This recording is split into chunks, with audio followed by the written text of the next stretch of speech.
The Trump administration has signed an executive order on religious freedom. And this is a big, big deal, global religious freedom, when it comes to the Chinese Communist Party. So I'll go over an article on this and explain why this is such a big deal. This is from the Epoch Times. It says, quote, President Donald Trump signed an executive order on June 2nd to prioritize religious freedom in U.S. foreign policy and assistant programs. Religious freedom for all people worldwide is a foreign policy of the United States, the order states, and it continues, and the United States will respect and vigorously promote this freedom. And it says, within 6 months of the date of the order, the Secretary of State, together with the administrator of the U.S. Agency for International Development, USAID, is to, quote, develop a plan to prioritize international religious freedom in the planning and implementation of United States foreign policy and in the foreign assistance programs of the Department of State and USAID.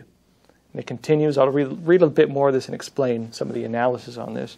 The article states the new order also allocates at least $50 million per year for programs that promote international religious freedom. And here's where it gets very interesting.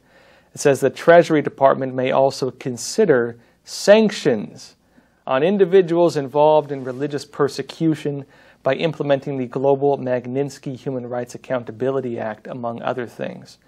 Notably, you may remember some different senators were calling for the use of the Magnitsky Act against some Chinese officials when it comes to Hong Kong, when it comes to some of the abuses they've had there.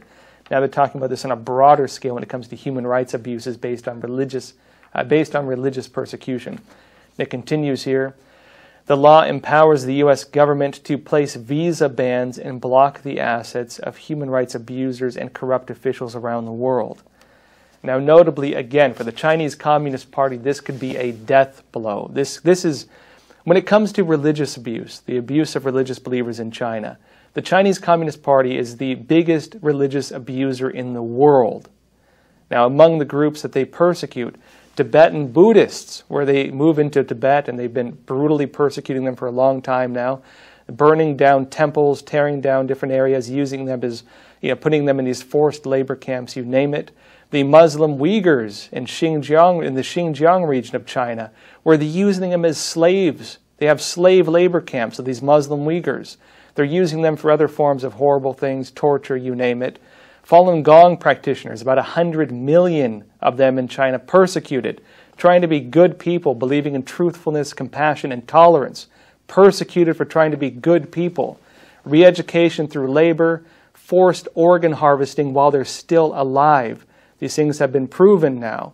These are among the many abuses the Chinese regime carries out against religious believers, and also house Christians. Notably, there are also about 100 million Christians in China. And if you support the religion that's not controlled by the Chinese regime, because they do have state-approved versions of these religions which are altered, then you can be persecuted. The house Christians are the ones who follow the true religion, the one we practice in the West, which is different from the one the Chinese Communist Party promotes, where you can't acknowledge a power higher than the state. If the United States goes after the individuals who have been engaged in these religious persecutions, you're talking about not just about the entire leadership of the Chinese Communist Party that could be taken down or at least called out on this.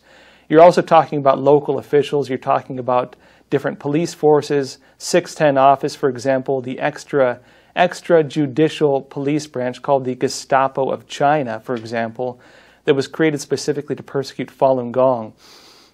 You're also talking about many, many other systems they've created to do this, possibly even some Western businesses that have created technologies being used in these persecutions. So this is no minor thing.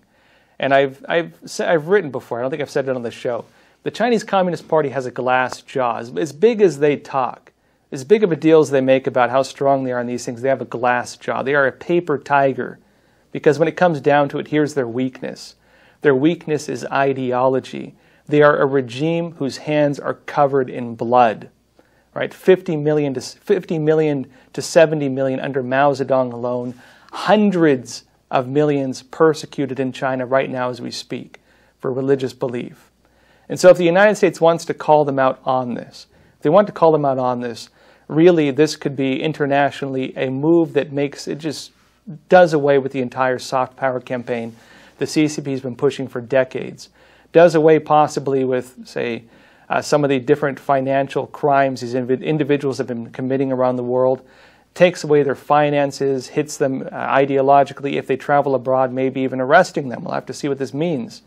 But nothing minor. This is a big, big deal when it comes to the Chinese Communist Party.